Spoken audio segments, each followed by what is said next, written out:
Relative speed का concept समझने के लिए एक स्टोरी देखते हैं। Distance between turtle and rabbit is 120 metre. ये टर्टल और रैबिट के बीच का डिस्टेंस है 120 मीटर। रैबिट का स्पीड है 6 मीटर पर सेकंड, टर्टल का स्पीड है 4 मीटर पर सेकंड। पहला क्वेश्चन है कि वो कितने टाइम बाद मिलेंगे। रैबिट का स्पीड है 6 मीटर पर सेकंड, तो रैबिट 1 सेकंड में कितना डिस्टेंस ट्रेवल करेगा? 6 मीटर। और टर्टल का स्पीड है 4 मीटर पर सेकंड, तो उसी टाइम पे टर्टल ने 1 सेकंड में कितना डिस्टेंस ट्रेवल किया होगा? 4 मीटर। ठीक है, सो रैबिट कर रहा है 6 मीटर, टर्टल कर रहा है 4 मीटर शुरुआत के फर्स्ट सेकंड में।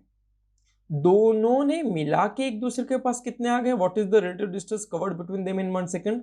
6 इसका और 4 इसका, यानी दोनों मिला के एक दूसरे के पास 10 मीटर्स आ गए। क्वेश्चन है नेक्स्ट सेकंड में क्या होगा? नेक्स्ट सेकंड में फिर से रैबिट 6 आगे आएगा और टर्टल 4 आएगा, और उसके अगले सेकंड में भी सेम चीज होने वाली है। यानी हर एक सेकंड में वो एक दूसरे के 10 मीटर पास आ रहे हैं। कितने सेकंड्स में 120 मीटर पास आएंगे?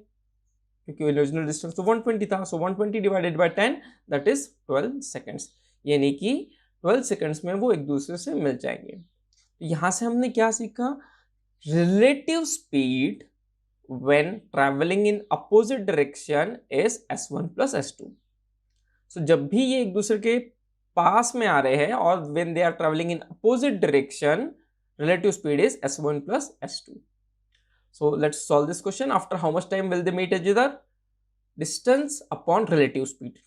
So time is distance upon relative speed, which is distance था 120, relative speed थी 6 plus 4. So 120 divided by 10 is 12 seconds. यानी वो 12 seconds में मिल जाएंगे. Okay. So as you can see, after 12 seconds they have met. Second question is how much distance rabbit has covered before meeting? ठीक है, rabbit ने कितना distance travel किया होगा? अब हमने देखा है कि दोनों ने 12 सेकंड्स चला है, और डिस्टेंस निकालने का सीधा सा फॉर्मूला है स्पीड इनटू टाइम। स्पीड थी 6, टाइम था 12, 6 12 जा 72 मीटर्स। 72 मीटर्स रैबिट ने किया है, तो बचा हुआ 48 टर्टल ने किया होगा। आई होप आपको ये कॉन्सेप्ट समझ में आया है। इसी क्वेश्चन को थोड़े नंबर्स चेंज करके डिस्कस करते हैं। Distance between 2 points A and B is 700 km. A car from A starts at 20 kmph while B starts at 15 kmph. After how much time will they meet each other? Similar question. 2 point का distance है 700 kilometre. Car A 20 kmph से point A से start हो रही है, और car B 15 kmph से B से स्टार्ट हो रही है।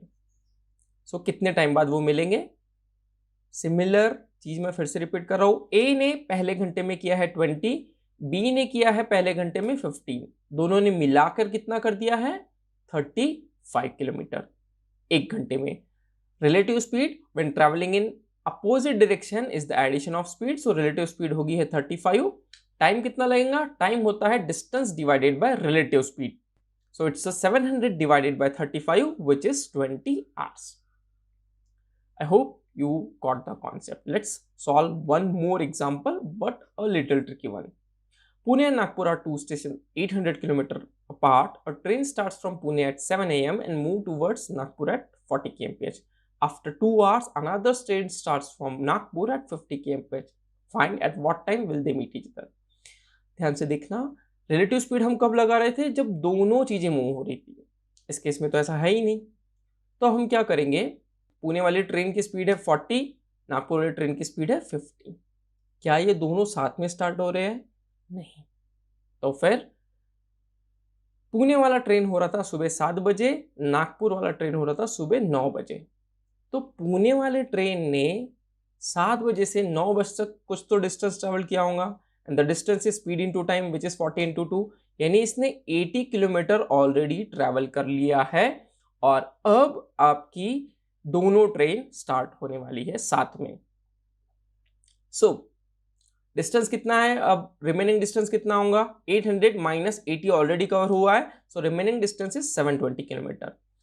720 divided by what is relative speed? Opposite direction यानी addition, which is 50 plus 40 that is 90 kmph. So time will be 720 divided by 90 which is 8 hours. यानी 8 घंटे में वो लोग मिल जाएंगे, लेकिन कहां से? 9 AM से। So 9 AM plus 8 hours that is a total of 5 PM. So कब मिलने वाले हैं ये दोनों ट्रेनें? At 5 PM. Second question, how far from Pune will they cross each other? यहां से लेके इतना डिस्टेंस कितना है? तो सिंपल सी बात है कि पुणे वाला ट्रेन सुबह 7 बजे चालू हुआ था और शाम को 5 बजे तक वो मिले। इन टोटल 5 + 5 10 आवर्स चली है 40 के स्पीड से, तो डिस्टेंस उसने किया है 40 × 10 which is 400 kilometre. Okay, a thief who was chased by a policeman was 200 meters ahead of the policeman initially. If the thief runs at 16 kmph while policeman chase him with a speed of 24 kmph, then after how much time they would have run before he got caught? Simple. पहले एक question में देखा था कि दोनों opposite जा रहे थे, अब सेम डायरेक्शन है तो कैसे करेंगे? सो डिस्टेंस है 200 मीटर का. Distance travelled by policeman in 1 hour 24, by thief in 1 hour 16. अगर आप ध्यान से देखेंगे तो 8 किलोमीटर पर आवर पुलिसमैन ज्यादा चल रहा है as compare to thief. So their relative speed when traveling in same direction is the difference of the speed, which is s1 minus s2. So 24 minus 16 is 8 kilometer per hour. Okay, अब distance हमें पता है, relative speed भी हमें पता है, so we have to find the time. So time is distance divided by relative speed. Distance था 0.2 kilometre, speed थी 8 किलोमीटर पर आवर. 200 मीटर को मैंने किलोमीटर में कन्वर्ट कर लिया. सो 0.2 डिवाइडेड बाय 8, जो भी आंसर आएगा that is in R. So 0.2 divided by 8 into 3600, क्योंकि ये सेकंड्स में आ जाएगा फिर. So that will give me a total of 90 seconds. यानी पुलिसमैन 90 सेकंड्स में थीफ को कैच कर लेगा. How long thief would have covered before he was got by policeman? कितना डिस्टेंस इसने भागा होगा? इसकी स्पीड है 16 kmph और टाइम ये भागने वाला है 90 second. So let's solve this. 16, अब ये किलोमीटर पर आ रहा है, इसे मुझे मीटर पर सेकंड में कन्वर्ट करना है. मीटर पर सेकंड में कन्वर्ट करना है, नहीं बड़े यूनिट को छोटा बनाना है.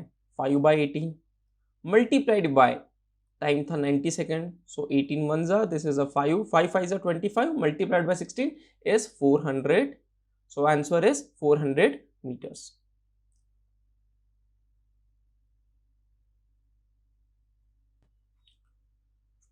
Okay,